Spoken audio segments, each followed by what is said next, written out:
Lo que importa, un video podcast de Daniel Matamala. Es presentado por Enel, energía sustentable para el futuro. El riel es el agente mudo pero más activo de la civilización moderna. La luz que implora la palabra de fuego y cuyo eco despierta incesantemente a los mortales.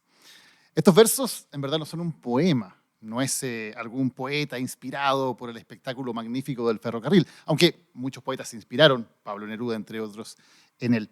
Es un discurso político y quien escribió esas líneas, o al menos quien las pronunció públicamente, no es un poeta, es un presidente, el presidente José Manuel Balmaceda.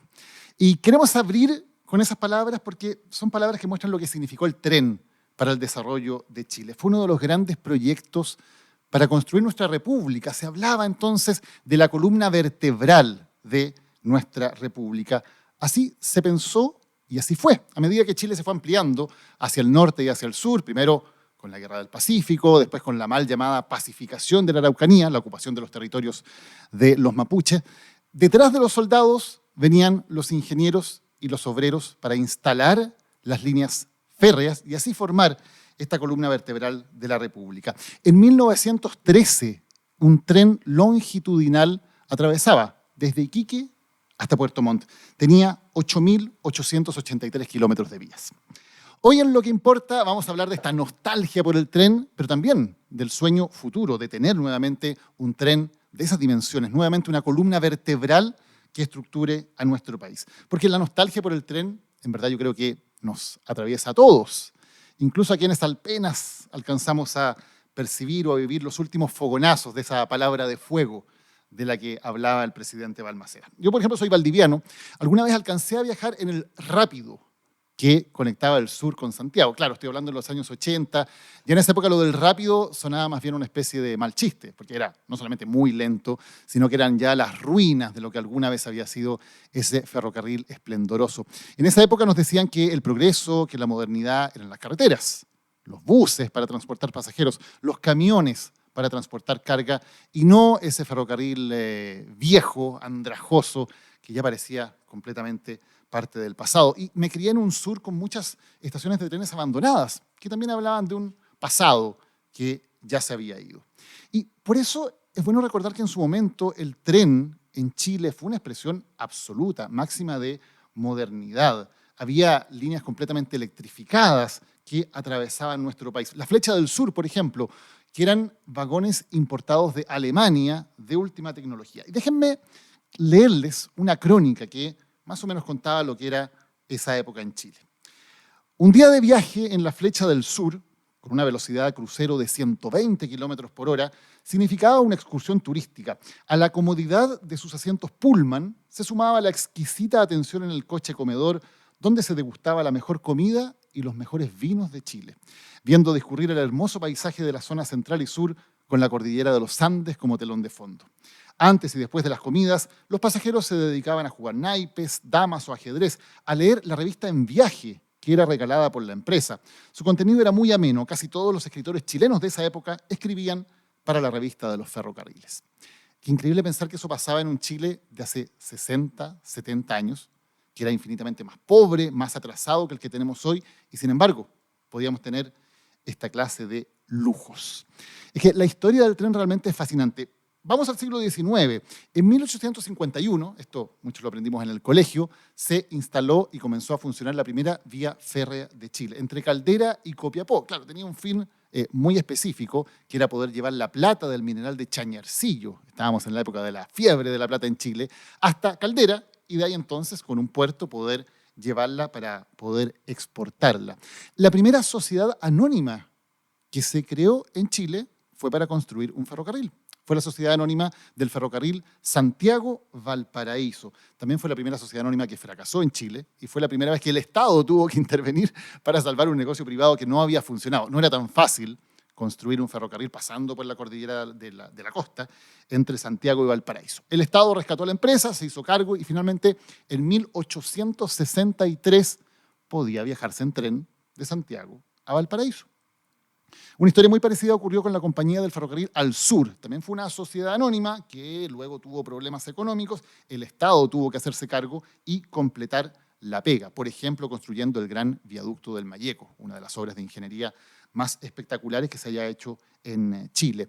El Estado entonces comenzó a tomar el rol fundamental en crear esta columna vertebral del país, fue juntando estas distintas vías de trenes y finalmente se creó la empresa de ferrocarriles del Estado en 1884, un gran proyecto nacional. Ahí entra en la historia también nuestro entusiasta con el que partimos, el presidente Balmaceda, que no solo vio la importancia del tren en articular económica, demográficamente, nuestro país largo y estrecho, con una columna vertebral que lo cruzara. También fue el primero que vio el uso político que se le podía dar al tren. E hizo una famosa gira en tren, hablando frente a grandes multitudes en las estaciones, algo que era muy raro para la época, a muchos los puso muy nerviosos, y bueno, eso terminó en la Guerra Civil de 1891. Hubo incluso proyectos que vistos desde hoy parecen increíbles. Por ejemplo, el ferrocarril trasandino, en el centenario, no en el bicentenario, en el centenario de nuestro país, en 1910, se inauguró un tren que permitía cruzar la cordillera de los Andes, ir de Santiago a Mendoza en ferrocarril y que funcionó durante muchísimas décadas. La empresa de ferrocarriles del Estado, se convirtió de alguna manera en el paradigma de una época, en el paradigma también de la empresa pública por excelencia en nuestro país, por las dimensiones que tenía, económicas, por la cantidad de terrenos que tenía, por la cantidad también de personas que empleaba. Tenía el sindicato más grande de Chile. 28.000 trabajadores formaban parte del sindicato DF y ser trabajador ferroviario era no solamente una pega, era una señal de identidad, de orgullo en una empresa que además otorgaba muchas prestaciones sociales y muchos beneficios a familias enteras que de alguna manera vivían por y de el ferrocarril. Era entonces la columna vertebral de nuestro país. ¿Quién mató al tren? Porque no murió de muerte natural, lo mataron, claramente. Y eso ocurrió durante la dictadura. En 1973, el tren había logrado el máximo transporte de pasajeros en la red Centro-Sur. Tenía 27 millones de viajes. En octubre de 1972 había sido clave para enfrentar el paro de los camioneros. Claro, el tren había sido la alternativa para permitir todavía cierto nivel de abastecimiento en medio de un paro general de los camioneros que, como sabemos, hirió de muerte al gobierno de la Unidad Popular. Y pensado en retrospectiva, también el rol que cumplió el tren allí también fue su propia sentencia de muerte. Porque después del golpe se suman dos factores para hacer que el tren vaya siendo completamente desechado. Uno es político, y ya vamos a hablar de ello, y otro es más bien ideológico. La ortodoxia neoliberal se veía muy incómoda con una gran empresa pública que operaba además con subsidios y por lo tanto se decidió de inmediato cortar la llave de los recursos, que EFE tuviera que autofinanciarse, mientras por supuesto se subsidiaban otros medios de transporte. Y claro, en el aspecto político era muy importante el poder que tenían los camioneros, que eran un soporte fundamental, habían sido fundamentales en crear las condiciones para el golpe y fueron fundamentales también para el régimen de Pinochet. De modo que los camioneros hacían presión política, se sacaban de encima la competencia de los trenes y Ferrocarriles del Estado lentamente comenzaba a desaparecer. El ferrocarril trasandino, por ejemplo, dejó de funcionar para pasajeros en 1979 y en 1984 ya dejó de funcionar también para carga. Cosa parecida comenzó a ocurrir, por ejemplo, con el desguace de toda esta enorme red que tenía ferrocarriles. Los ramales, las antiguas máquinas se empezaron a vender como chatarra, estas estaciones maravillosas comenzaron a quedar abandonadas en especies de pueblos fantasmas. Las vías dejaron de ser mantenidas y viajar en tren se convirtió en algo cada vez más lento, más engorroso y lamentablemente también peligroso. El tren de Santiago a Valparaíso terminó de morir con un accidente fatal, el accidente de Querón, que 84 personas murieron en medio de vías que estaban cada vez más abandonadas, de máquinas que ya no cumplían y de funcionarios que también eran cada vez menos. Cuando se acabó la dictadura, de los más de 27 millones de viajes que había al principio, habíamos pasado apenas a 2.600.000. Uno se pregunta si toda esta historia es solamente nostalgia o también es futuro. Tal vez en este momento es la primera vez que ese sueño de que el tren vuelva a ser la columna vertebral de Chile comienza a cobrar visos de mayor realidad. ¿Tendremos el regreso en gloria y majestad de nuestro querido tren? ¿Cuáles son los obstáculos económicos y políticos que lo han bloqueado y que lo siguen bloqueando y que tal vez bloquearán que este sueño se convierta en realidad? ¿Volverá a brillar esa palabra de fuego de la que hablaba el presidente Balmaceda? Hoy, en Lo que importa, el sueño del tren chileno.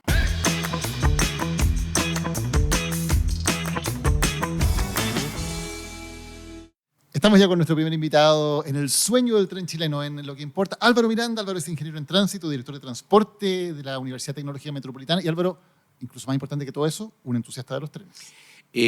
Hola, buenas tardes, gracias por la invitación y efectivamente un entusiasta de los trenes. Yo también alcancé a andar en el tren, yo tomé tren en la Alameda, perdón, en la estación Mapocho. ¿Estación Mapocho? Sí, yo fui en tren y me bajaba en Limache.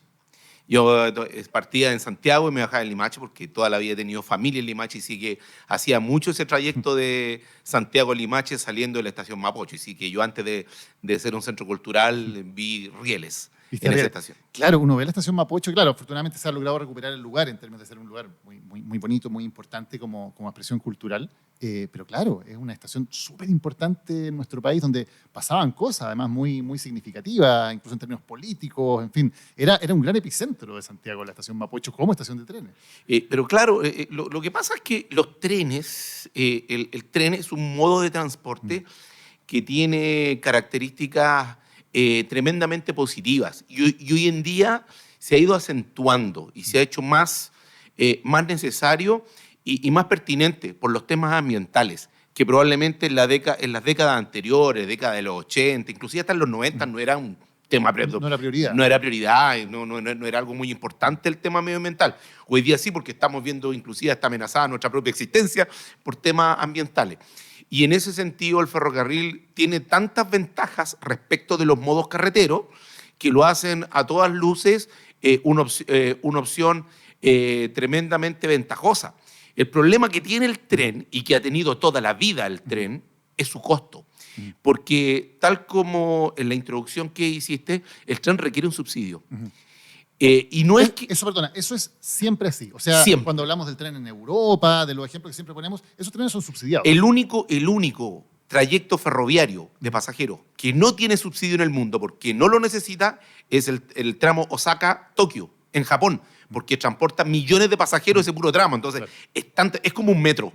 Tiene una demanda de metro, pero en un tren. Por lo tanto, pero todos los demás trenes del mundo, la SNCF en Francia, el ICE alemán, el AVE español, todos los sistemas de ferrocarril del mundo requieren un subsidio. Ya, déjame quedarme ahí, porque recién hablábamos de un poco también la ortodoxia que en algún momento dijo durante la dictadura, con las reformas neoliberales. Bueno, es que no corresponde que el Estado esté subsidiando un medio de transporte, entonces Ferrocarril se tiene que autofinanciar. Y si no se autofinancia, que se muera. Y básicamente lo que pasó. ¿Tiene lógica eso?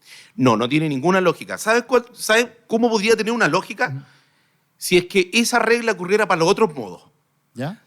Entonces dice, pero es que los camiones no tienen subsidio, pero por Dios, tienen un tremendo subsidio. Lo que pasa es que no es un subsidio directo que sale del bolsillo directo del fisco, del Estado. Pero, por ejemplo, yo te pongo un caso. Las carreteras, el asfalto o el hormigón de lo que esté construida la carretera, tiene una duración. Es como las ampolletas, tiene una vida útil. Esa vida útil, ¿cómo se mide? Se mide con una unidad que se llama eje equivalente. Así como la ampolleta, uno dice, esta ampolleta te dura 1000 horas, uno dice, ¿y esta carretera cuánto va a durar? Bueno, dependiendo del espesor y otras características, dice, tiene una duración de tantos millones o miles de millones de eje equivalente. ¿Ya? ¿Y qué es lo que es un eje equivalente? Un eje equivalente, en términos prácticos, es un eje uno solo, con una rueda a cada lado que pesa 8,5 toneladas. Ese es como el estándar. Porque si pasa un auto pequeño y pasa un camión grande, no son los mismos ejes. Claro. Se tienen que llegar a una medida estandarizadora que es el eje equivalente. ¿Cuál es la diferencia? Que cuando pasa un camión cargado con un camión que tenga un peso bruto total de 40 toneladas, que está absolutamente dentro de la norma que circula legalmente en Chile, respecto de un vehículo particular que pesa 900 kilos, o sea, o una tonelada, un automóvil de cualquier persona, la diferencia en eje equivalente es de cientos. Es decir, un camión equivale a cientos de ejes equivalentes respecto de un automóvil particular. Por lo tanto, el daño que produce un camión es cientos de veces más que el daño que produce un auto. Entonces, cuando a mí dicen, usted tiene que pagar su peaje para la mantención de la carretera, entonces yo tendría que decir, bueno, entonces el camión tendría que pagar cientos de veces el peaje que pago yo. No, es que vamos a hacer una cosa. Los automovilistas subsidian a los camioneros. O sea, en el fondo la sociedad subsidia a los camioneros. Y eso lo vamos a hacer a través de los peajes y además también le vamos a devolver plata a los peajes. Y además les vamos a cobrar un impuesto a los combustibles mucho menor.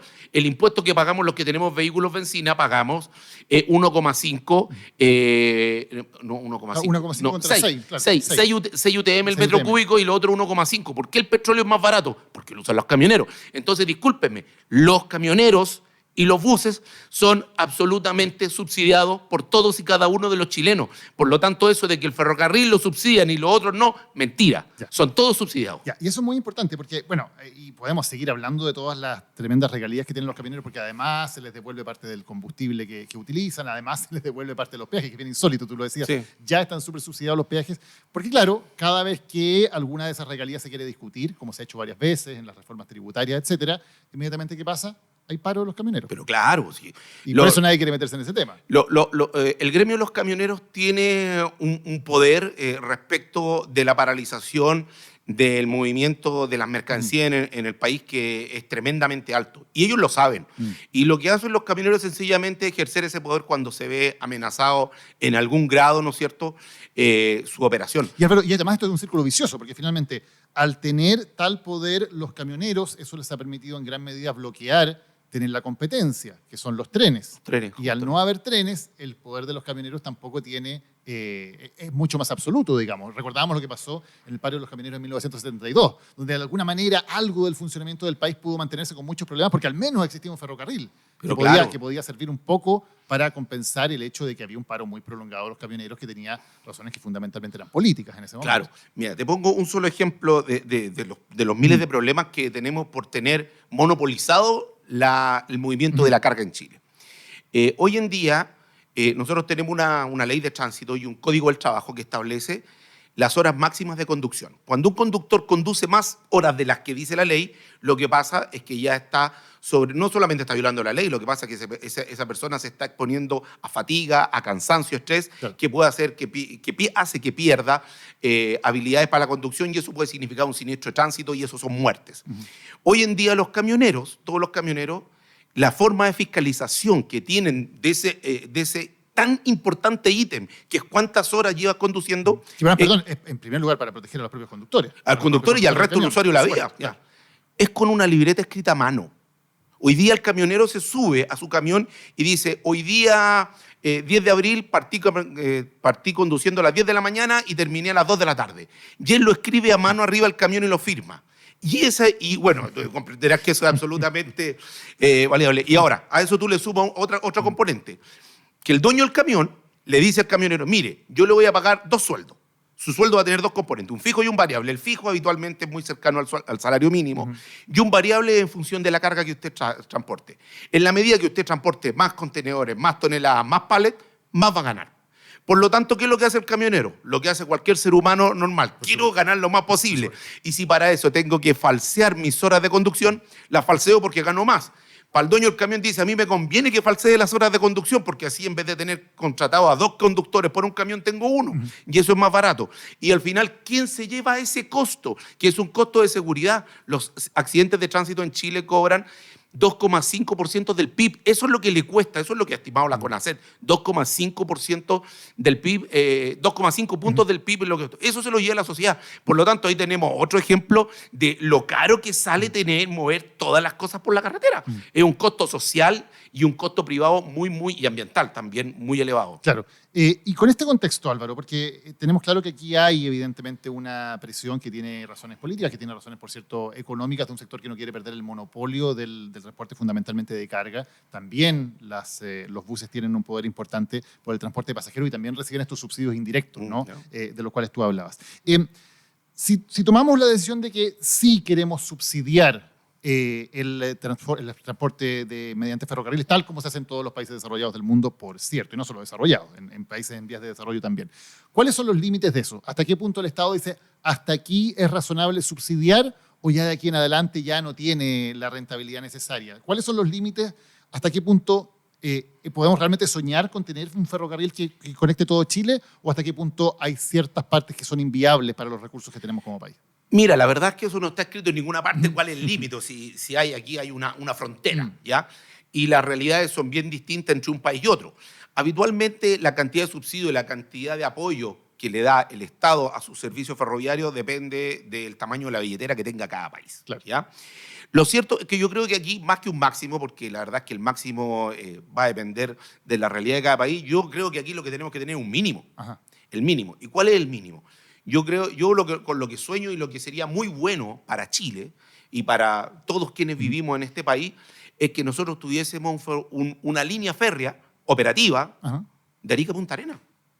Ahora, ¿cuántos servicios? Si va a ser, vamos a tener algunos tramos que van a tener un ferrocarril de alta velocidad, 250, 300 kilómetros, o un ferrocarril de 160, un ferrocarril de 120. Bueno, eso ya tendremos que verlo dependiendo del tamaño de la billetera. Pero nosotros debiéramos tener una línea férrea que conectara el país, que lo articulara. Además, porque por la geografía del país, un país tan chico, tan estrecho y tan largo, como que uno dice, es lo lógico. Además, nosotros debiéramos pensar lo siguiente, debiéramos pensar que nosotros debiéramos potenciar el transporte de carga en las largas distancias, el transporte ferroviario de carga en las largas distancias y la corta distancia con camión. O sea, si tú vas a mover una carga por 600 kilómetros, a lo mejor 550 lo haces por ferrocarril, te va a salir mucho más barato. Y el último tramo, que a lo mejor es el más complejo porque el ferrocarril tiene que entrar a la ciudad, Claro, y cuando los ferrocarriles entran a la ciudad es muy caro porque lo tienen que hacer por túnel minero, a lo mejor es en camión, pero no los 600 kilómetros en camión. Claro, Entonces, los camiones sí tienen ventajas en cortas distancias. Pero por supuesto. Son complementarios, no significa claro, esto, no estamos diciendo que el camión se va a acabar ni que el bus se va a acabar. Y aparte que, mira, hasta en los países más ferroviarios del mundo, hasta en los países donde ya el ferrocarril hace nata de tanta línea que hay, los camiones siguen siendo predominantes. O sea, estamos hablando que a lo mejor nosotros podríamos, cuando estamos hablando de un desarrollo ferroviario, yo te estoy hablando de que el 15% de la carga se mueva sobre rieles. El 15%. Y eso sería un cambio importante. Y eso sería un cambio brutal. Pero no tenemos eso y hasta eso se oponen. Si hay muchas personas que dicen 0 por rieles y todo por carretera. Y resulta que si nosotros moviéramos el 15%, ya eso sería... tendría un impacto que se notaría. Por lo tanto, no estamos hablando de matar un modo, estamos hablando de una complementariedad modal. Claro. Álvaro, y a ver, uno para ser de abogado del diablo también, porque evidentemente lo que tú dices es algo que a uno le encantaría que pasara, pero para ser de abogado del diablo, el argumento es que, por ejemplo, en Europa, donde sí existe esta red tan densa de trenes, claro, hay una densidad de población que es distinta, hay muchas localidades suburbanas, por lo tanto, que se conectan con viajes relativamente más breves, y que, por lo tanto, una idea como la que tú dices puede tener sentido en tramos relativamente breves, Santiago-Valparaíso, Santiago hasta Chillán, pero que ya extenderlo más, donde las distancias entre centros poblados son mayores, ya tiene una dimensión económica que es inabarcable para un país como este. Mira, esa es una muy buena y interesante discusión. Yo recuerdo perfectamente que hace algunos años atrás una candidatura presidencial propuso ferrocarril hasta Punta Arenas. Y las primeras voces, o sea, que surgieron especialmente desde el espectro de la derecha política, es que eso es inviable económicamente. ¿Cómo tú vas a poner un ferrocarril donde no vive nadie? Y son casi 1000 kilómetros de que no vive nadie. Para los que hemos podido, porque yo tengo la suerte de haber podido recorrer esas zonas por temas turísticos y en algunas ocasiones por temas de trabajo, pero más por turismo que por trabajo, es una zona que tiene un tremendo potencial turístico y que está absolutamente subexplotado. ¿Y por qué está subexplotado y está tan abandonado y vive tan poca gente? Porque tiene mala conectividad. Si tú quieres urbanizar un lugar, un territorio en un país, lo primero que tú tienes que hacer es conectividad. Porque si no hay conectividad, no va a haber trabajo, no va a haber salud, no va a haber comercio, no va a haber nada. Nadie quiere vivir en un lugar, ni nadie puede vivir en un lugar donde no se puede entrar ni salir, o es muy complejo. Por lo tanto, esto es como el huevo o la gallina. Claro, o sea, oye, Santiago está sobrepoblado, tenemos congestión, tenemos contaminación, esta es una ciudad que ya no cabe nadie más, y tenemos todo un país desolado que vive muy poca gente, y tenemos una zona austral donde no vive nadie y que hay mucho potencial turístico que podría haber mucho trabajo. Sí, pero es que ahí no se puede llegar, pues caballero, ahí hay que ir en avión.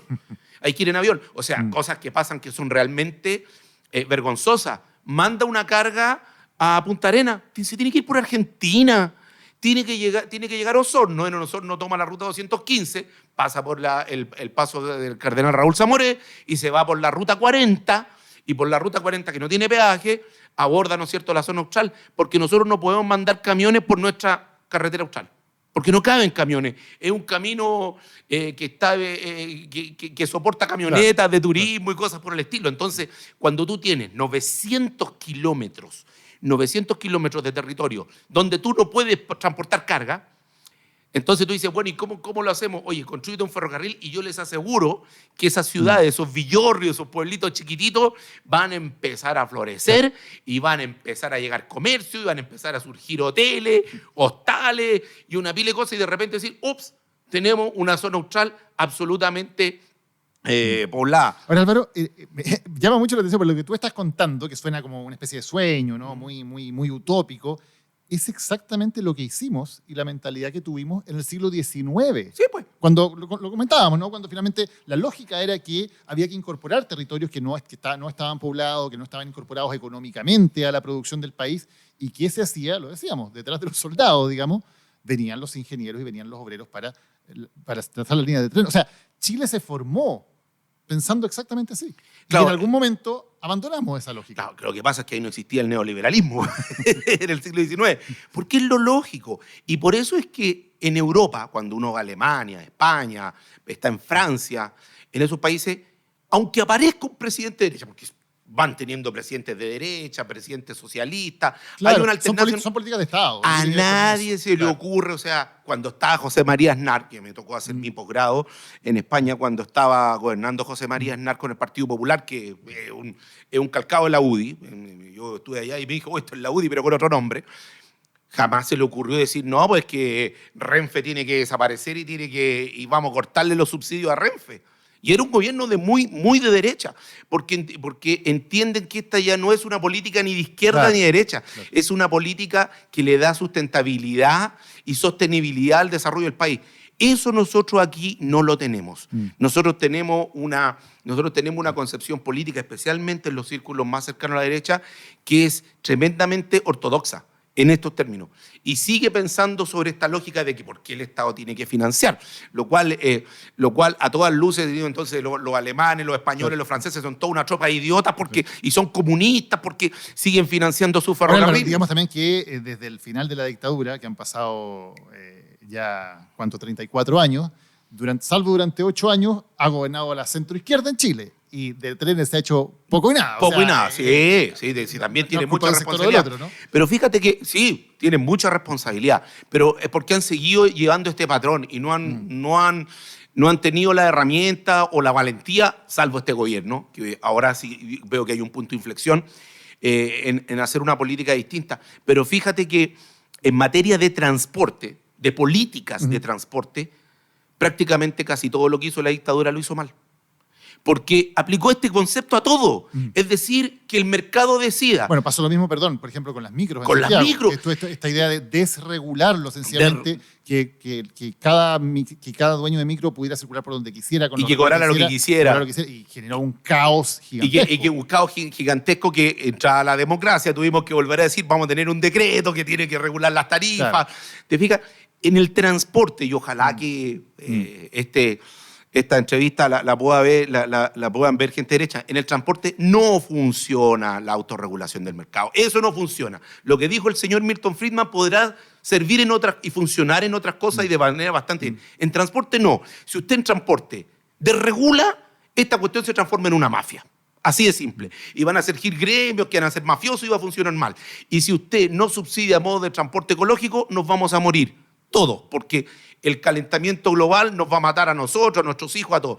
Por lo tanto, nosotros tenemos que entender que aquí los estados tienen un rol fundamental y que a través de las políticas públicas y de los impuestos tenemos que propender soluciones que sean sostenibles. Y esas no son gratis desde el punto de vista económico, pero nos permiten vivir.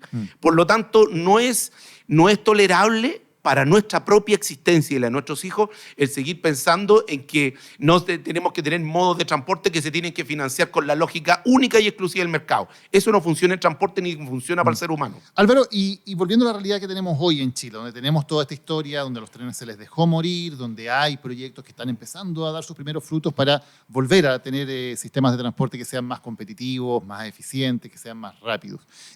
Por ejemplo, cuando se habla del tren rápido o del tren bala, se habla muchas veces, ¿hasta dónde podemos llegar en Chile?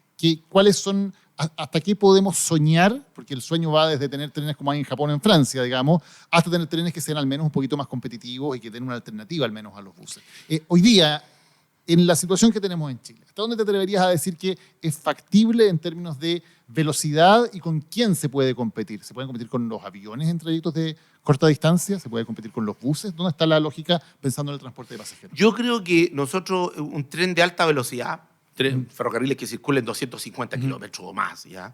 Como en España, el AVE o el ICE alemán, yo creo que económicamente están fuera de nuestro alcance. Están económicamente, no es que sean malos, son demasiado caros. Claro. Y no están a nuestro alcance. Pero sí podemos optar a tecnología intermedia. Nosotros tenemos, básicamente, podríamos clasificar las tecnologías ferroviarias en 3 clases. Los trenes convencionales, que son los que van hasta 120 kilómetros por hora, que son los que existen acá. Después tenemos unos trenes que son de una velocidad, que no son de alta velocidad. A mí me lo pasaban en la universidad y me decían, pero de velocidad alta. Le cambiaban el orden de las palabras. ¿Y cuáles son esos? Son los que van de los 120 a los 180 kilómetros por hora, que son los que se quiere hacer para Santiago al Paraíso. Y después ya tenemos los de alta velocidad. Yo creo que nosotros podemos optar a trenes de este rango medio, que va a ser más rápido que ir en auto, porque tenemos que competir con el vehículo particular y con los buses. Tiene que ser más rápido, tiene que haber un atractivo, ¿no es cierto? Yo creo que esos son los que están a nuestro alcance. Esa tecnología, y a lo mejor no para todos los trayectos, porque eso yo lo entiendo, porque es más cara, pero sí a lo mejor los trayectos que son más importantes sí que podrían haber, y en los otros sí que a lo menos debiera haber un servicio convencional. Te fijas, debería haber un servicio convencional, porque además hay una cosa que nos ha demostrado el paso de estos años, que las concesiones de carretera, que el modelo de concesiones de carretera tiene un grave problema. Las carreteras son caras, no son baratas, y como no tienen subsidio, las pagamos todos. Entonces, esto es igual que cuando uno se compra una tele. Oye, esta tele es muy cara, dámela muchas cuotas. ¿Te fijas? Entonces, ¿qué es lo que ocurre?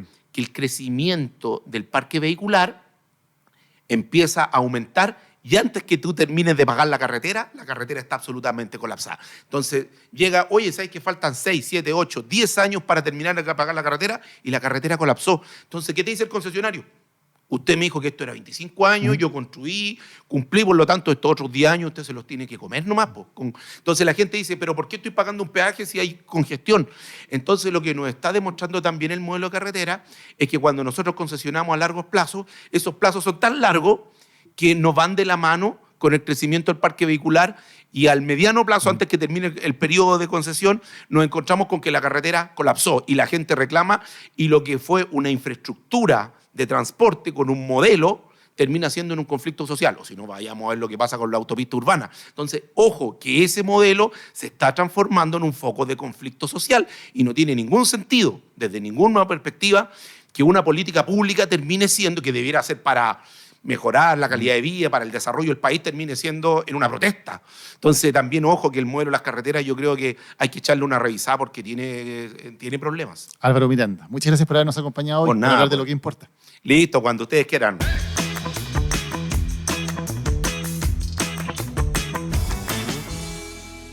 Antes de seguir con la conversación en lo que importa, vamos a saludar a nuestro auspiciador, Enel. En Enel podemos cambiar la energía para un mejor mañana, porque hoy tenemos nuevas formas de usar la energía y hacer de nuestra casa un lugar más cálido. Podemos vivir en una ciudad mucho más conectada, pero sobre todo tenemos la energía para crear un futuro más sostenible. Seguimos con la conversación en lo que importa.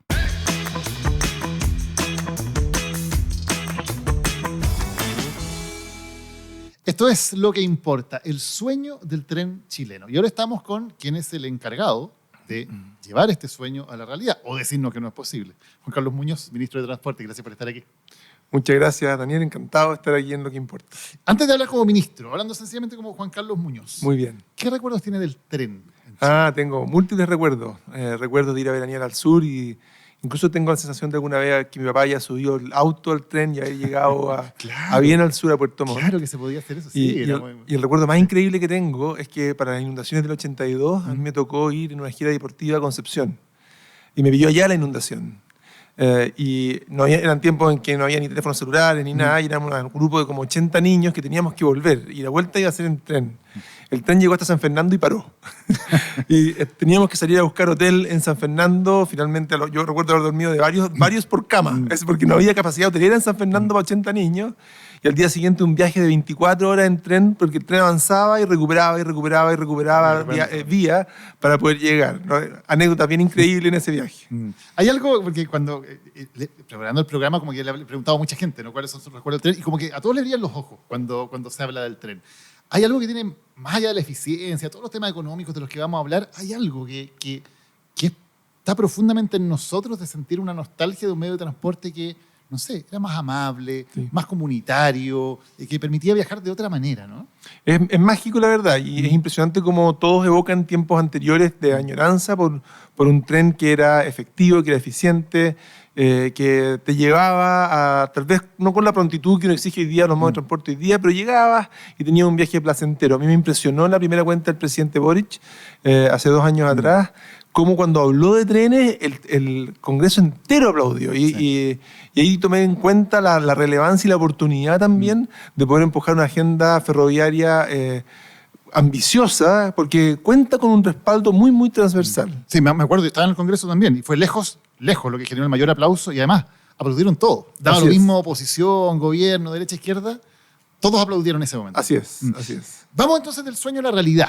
A ver, ¿qué es lo que se puede hacer? ¿Qué es lo que se está haciendo? La noticia de esta semana ha sido lo que se ha llamado el tren rápido, el tren más rápido de Sudamérica, se ha dicho, ¿verdad eso? O sea, sí, efectivamente. Y aquí es importante transmitir que los proyectos ferroviarios muchas veces son proyectos de Estado, y es importante reconocer a todos los actores. El gobierno anterior compró 6 trenes con la ambición de que esos trenes pudiesen llegar hasta Chillán. Son trenes que son los más rápidos del continente, 160 kilómetros por hora, y a nosotros nos ha tocado la responsabilidad de recibir los trenes, preparar las vías, armar la operación y echarlos a andar, en un contexto en que se nos vinieron las inundaciones y nos volaron 6 puentes, ¿no es cierto?, el año pasado, y eso significó que las ganas de tener los trenes operando octubre, finalmente recién comenzó el mes de enero pasado. Es un servicio que empezó ya en Curicó y fue súper interesante porque, claro, la demanda a Curicó no es la misma que a Chillán, es menor, pero ya vimos una demanda interesante para el tren, y lo más bonito, y se vincula con tu pregunta inicial, es que se vio muchos viajes de fin de semana, que no estaba en nuestro programa. O sea, gente que sale a usar el tren por el gozo de usar el tren, y no necesariamente por el viaje. A lo mejor incluso decían, vamos a Curicó y ahí vemos qué hacemos, pero vamos en tren.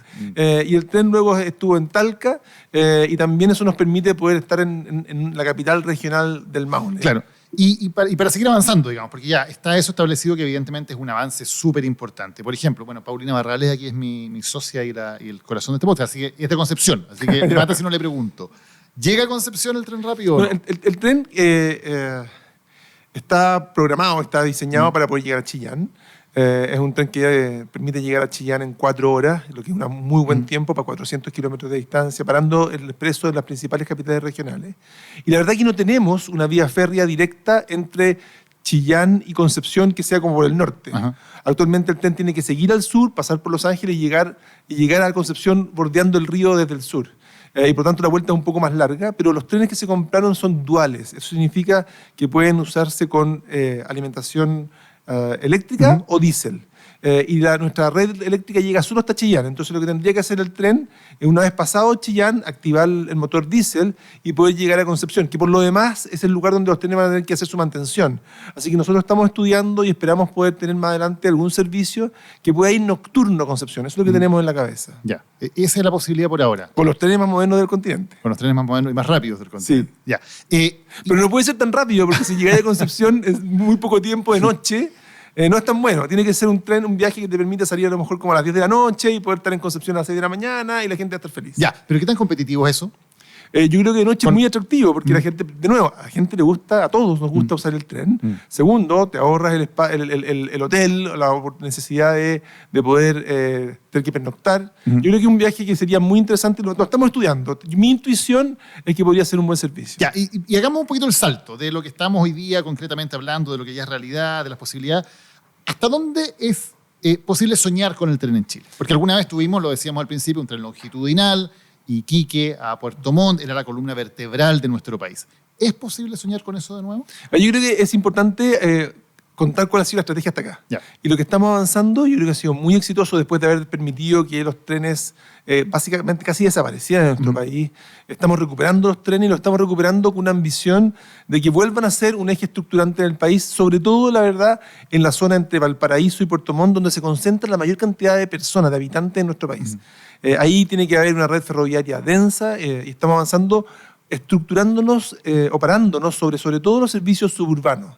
Fíjate que es interesante, pero la recuperación del tren, ¿por dónde parte? Parte por un servicio de Valparaíso, Viña del Mar, Limache, parte con un Santiago Nos, parte con un Temuco, Lautaro, Victoria. Servicios suburbanos de corto alcance que muestran con evidencia, con pasajeros cotidianos, que el tren cumple un rol importante, que permite descongestionar y que permite una mejor ciudad y muy importante también, equidad territorial y foco regional. Entonces, tienen todos los elementos que uno quisiera empujar, pero el tren que iba a Nos, después ya nos entusiasmamos, está en Rancagua, después como conversábamos, Curicó, Talca, Chillán, y así vamos a ir avanzando con servicios ferroviarios que van mostrando su potencial con demanda efectiva. Y en Temuco, que partimos como recibimos el gobierno con Lautaro Victoria, bueno, extendimos al sur ahora, no hacia el norte. Freire y Pitrufquén, y abrimos estaciones en Padre Las Casas y en Cajón. Y ahora estamos pensando ir hacia el poniente, hacia Labranza. Y de esa manera vas construyendo estas pequeñas telarañas de servicios ferroviarios, esa capilaridad que permite luego juntarse y luego pensar en un servicio ferroviario de largo alcance. ¿Y eso es posible pensarlo? Yo creo que sí. Bueno, tenemos el Santiago Chillán. Yo espero que los próximos gobiernos se planteen con forma mucho más decidida el que podemos reunir estas partes y volver a tener, por ejemplo, el Santiago Puerto Montt. Ahora, tenemos porque hablamos de la historia de cómo durante la dictadura de alguna manera se dejó a morir el transporte de trenes en Chile.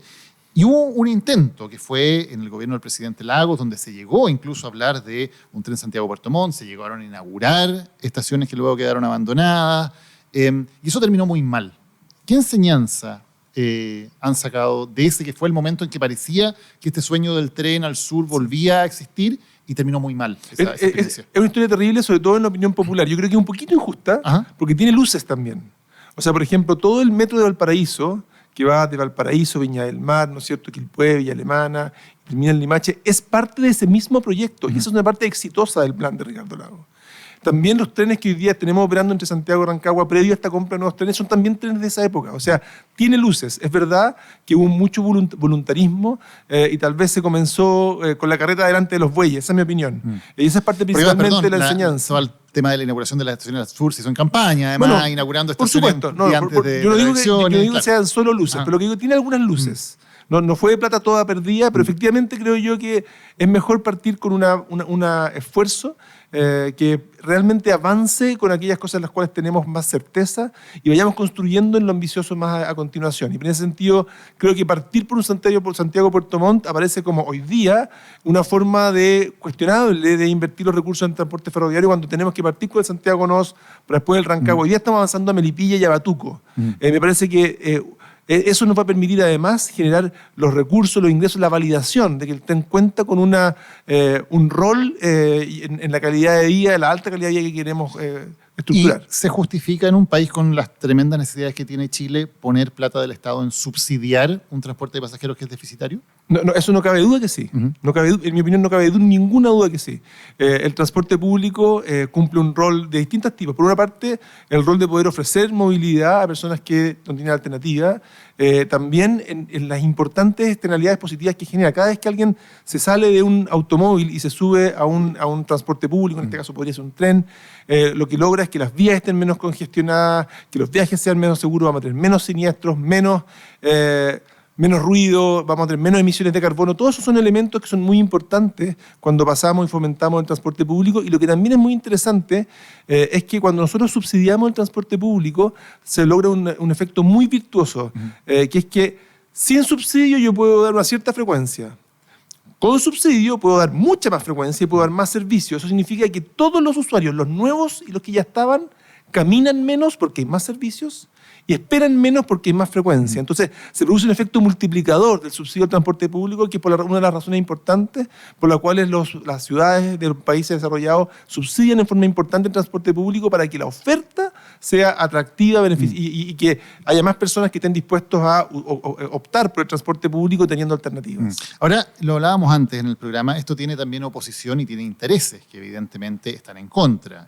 Cuando, de hecho, se anunció en el programa de gobierno del del ahora presidente Boric la posibilidad de generar todo este plan de trenes, inmediatamente, por ejemplo, los dueños de camiones dijeron que no estaban de acuerdo porque esto era competencia desleal, que el Estado lo estuviera subsidiando. ¿Qué tanta presión hay ahí? ¿Y qué tanto obstaculiza, bloquea, dificulta el avance el hecho de que haya un gremio tan poderoso como los camioneros que no ve esto con buenos ojos? Bueno, el transporte de camiones, por supuesto, que cumple un rol muy relevante en el transporte de carga en nuestro país. Es muy importante, es un porcentaje enorme. Y nosotros nos hemos propuesto duplicar el transporte de carga a nivel ferroviario en el país. Eso todavía se mantiene en órdenes todavía menores, pero creemos que es fundamental, sobre todo el transporte de carga que es más bien oriente-poniente. No sé si necesitamos mover tanto la carga, a lo mejor en el eje norte-sur, en transporte de carga, pero todo lo que es, por ejemplo, la minería que va hacia los puertos, todo lo que es la llegada, por ejemplo, de contenedores de carga granel y líquida que llega por puertos, parece una súper buena forma de poder ocupar el tren. Y en ese sentido, por ejemplo, en el puerto de San Antonio tenemos un proyecto emblemático que se llama el Terminal Intermodal Barrancas, donde estamos aumentando mucho la eficiencia del transporte de la intermodalidad naviera a ferroviaria para poder aumentarlo. Y en paralelo, también una cosa que estamos trabajando fuerte es en tratar de lograr que el Congreso apruebe una ley que lleva años esperando, décadas, la verdad, que es la ley de cabotaje, que fomente el transporte marítimo de carga en nuestro país, un país con una vocación de costa enorme. Ya pasamos por la Cámara de Diputados, tenemos una muy buena mayoría, estamos en el Senado, nos gustaría poder tener una ley de cabotaje que fomente y facilite el que una mayor cantidad de la carga se pueda mover por transporte marítimo, cuya huella ambiental, por supuesto, es mucho menor que las alternativas. Ahora, ministro, ya que menciona la ley de cabotaje, es un ejemplo clásico de una ley en que técnicamente están todos de acuerdo, que además tiene que ver con el libre mercado, con la libre competencia, con abrir la posibilidad del mercado que favorece a todo el mundo y que lleva décadas sin poder sacarse adelante y todos sabemos por qué, porque los camioneros no quieren. Llega décadas, yo creo que es una ley que tiene varios actores que han estado muy preocupados. El gobierno anterior, a través de su ministro de Hacienda, propuso una ley que era así como cielos abiertos en el transporte aéreo, mares abiertos. Claro. Y la verdad que eso genera tremendas suspicacias, tremenda resistencia. También la Armada le preocupa por temas de soberanía y de seguridad nacional. Perdón, una ley de mares abiertos. Ya que usted nombra al ministro Ignacio Briones, el ministro de Hacienda del presidente Piñera, él lo dijo en el Congreso, que también la posición de la Armada tenía que ver con que estaban resguardando la pega de los oficiales en retiro de la Armada. Bueno, nosotros estamos trabajando en un proyecto de ley que construye sobre la ley del exministro Briones y que lo que busca es justamente aumentar la cantidad de oportunidades que hay para el cabotaje. Lo estamos haciendo junto con el ministro Grau. Y la buena noticia es que, como nunca, la ley salió y aprobada por la Cámara de Diputados. ¿Te cree que ahora sí que sí? Y yo creo que esta es la oportunidad. Sí, y vamos a ir ahora al Senado, estamos muy expectantes, creemos que es muy buena para el país y, como tú bien decías, hay un consenso bastante transversal de que es algo muy necesario para Chile. Sí, desde hace harto tiempo, a ver si ahora sí resulta. Ministro, para llevarlo de vuelta a un proyecto bien concreto, que es del que más se habla probablemente cuando uno habla de trenes, que es Santiago-Valparaíso, ¿no es cierto? Y el sueño, evidentemente, de todo el mundo es decir, bueno, Santiago-Valparaíso, hay tremenda demanda, son dos centros poblados muy grandes, muy cercanos, sería lógico tener un tren de alta velocidad que pueda conectar Santiago con Valparaíso. Se presentó el proyecto y es un proyecto que es medio desilusionante de primera vista, ¿no? El proyecto que hay ahora, que están presentando ustedes, Santiago-Valparaíso, porque es dándose una vuelta larga por el norte, no es tan rápido, es 1 hora y media. ¿Por qué se opta por el proyecto que, mirado en términos de las expectativas que uno tiene, uno dice, parece que no hiciera tanto la diferencia que uno le gustaría ver, ¿no? Sí, a ver, nosotros lo que hicimos fue revisar las alternativas. Hay un anhelo evidente de poder recuperar un servicio ferroviario de buen estándar entre Valparaíso y Santiago. Y lo que hicimos fue, mirando los indicadores, las predicciones de demanda, preliminares, ¿verdad?, las alternativas de costo que tenemos, y nos pareció que la alternativa que hay, que es venir de Valparaíso y Viña, pasando por el tramo actual, y que visita una serie de localidades que se verían profundamente beneficiadas. Uno podría decir en Valparaíso, pasando por Limache, por ejemplo, bueno, Quilpué, Alemana, Limache, y después ya vendría Quillota, La Cruz, Calera, después vendría Yayay, Tiltil, para terminar en algo así como Batuco. Ya, una vuelta larga por el norte. No es tan larga, son 90 minutos, y lo importante es que mire la cantidad de localidades que nombramos.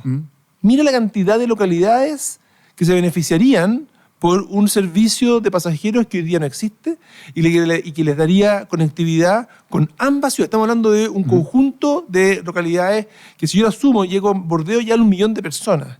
y me habla de la necesidad de poder, de alguna manera, matar dos pájaros de un tiro. Logro dar una buena conectividad a Valparaíso-Santiago ferroviaria entre El Salto y Quinta Normal, y al mismo tiempo recuperar y darle vitalidad a un montón de localidades. Y se deja como una segunda etapa, porque no se sepulta, el poder sacar un servicio ferroviario más directo que tenga un túnel por la dormida. Es decir, que a la altura de Tiltil, yo en vez de seguir hacia el norte vía Yayay, pueda salir en túnel para poder conectar con Limache y de esa manera tal vez cumplir el anhelo que tú tendrías en tu cabeza de decir yo quiero algo más directo que lo que me está proponiendo ministro. Eso está ahí, pero eso de nuevo va a ser más fácil cuando podamos tener ya el otro servicio operando, funcionando, ofreciendo un buen servicio y al mismo tiempo mucho antes de lo que podríamos tener si avanzáramos en ese otro proyecto más ambicioso. ¿Y qué significa eso en fechas? En este momento lo que ha pasado desde lo que hicimos en el anuncio de enero del 2023 fue que se llevó adelante un estudio integral, una licitación para que pudiera venir, porque la verdad que lo que hicimos al principio fue bastante, no diría a nivel de bosquejo, pero preliminar, con la información que teníamos, ¿no? Y tiene desafíos importantes, porque tenemos que, por ejemplo, llegar a Viña del Mar en paralelo al Metro Valparaíso. El Metro Valparaíso hoy día ya ocupa la faja que va desde Valparaíso, Viña del Mar, Quilpué, Villa Alemana, Limache, y por lo tanto tenemos que construir una faja paralela que permita llegar en una manera más expedita. No queremos meternos en el medio del tren del Metro Valparaíso que va parando en todas las estaciones. Entonces, lo que estamos ahora en este estudio integral, ya se abrió la licitación, recibimos las propuestas, recibimos 3 propuestas, todas válidas, y estamos en este momento próximos a fallar cuál va a ser la empresa que va a tener que llevar adelante este estudio, y nuestro afán va a ser que al final del gobierno vamos finalmente a licitar las obras que den paso a que el próximo gobierno pueda estar inaugurando ese servicio. Ya, eso es bien importante y creo que también puede ser una de las causas de que nos haya costado tanto esto, ¿no? Porque finalmente, te lo decía, lo que estamos ahora celebrando con este tren rápido a Curicó, Talca, Chillán, tiene que ver con que el gobierno del presidente Piñera hizo la pega en el momento, sabiendo que no les iba a tocar a ellos cortar la cinta. Y ustedes también tienen que hacer lo mismo. Claro, pero eso falta muchas veces en Chile, ¿no? Estar haciendo cosas que uno sabe que finalmente va a ser el próximo gobierno, a lo mejor de una línea ideológica muy distinta, el que se va a llevar un poco el crédito por lo que se hace, ¿no? Es importante lo que tú dices. Yo creo que es la clave para que el país avance. A mí me frustra cuando veo que esfuerzos de un gobierno, el gobierno siguiente, finalmente se echa para atrás un trabajo que además que tomó años, ¿no? Nos pasó un poco con la licitación del transporte público en Santiago, que el gobierno de Bachelet II dejó una licitación que no estuvo adjudicada. Estuvo casi adjudicada, y el gobierno de Piñera II lo que hizo primero fue no continuar adelante y sacar su propia licitación. Nosotros tomamos esa licitación ya adjudicada y lo que hicimos fue respetar esos contratos y, por supuesto, tener a los operadores funcionando hoy día y prestando un buen servicio. Yo creo que eso permite construir sobre lo que hacen los que estuvieron antes, y esperamos nosotros que los proyectos en los cuales estamos avanzando, que tienen visión de Estado, que tienen visión futura, se puedan continuar por el gobierno siguiente. Yo creo que es clave dejarlo lo más amarrado posible, es decir que no queden muchos cabos sueltos, de modo que el siguiente gobierno más bien diga, bueno, esto ya está listo y que tengo que simplemente ejecutar como nos tocó a nosotros con el 40% de los servicios de transporte público en Santiago, que tuvimos que salir a implementar la operación de esta nueva empresa. Juan Carlos Muñoz, ministro de Transportes, muchas gracias por habernos acompañado a hablar de lo que importa en el día de hoy. Muy bien, encantado de estar hablando de lo que importa. Gracias. Lo que importa es presentado por Enel, energía sustentable para el futuro.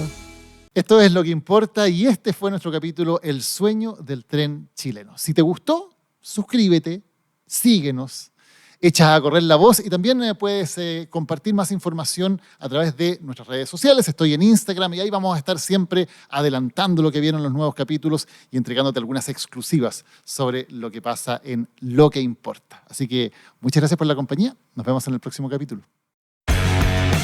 Lo que importa. Un video podcast de Daniel Matamala.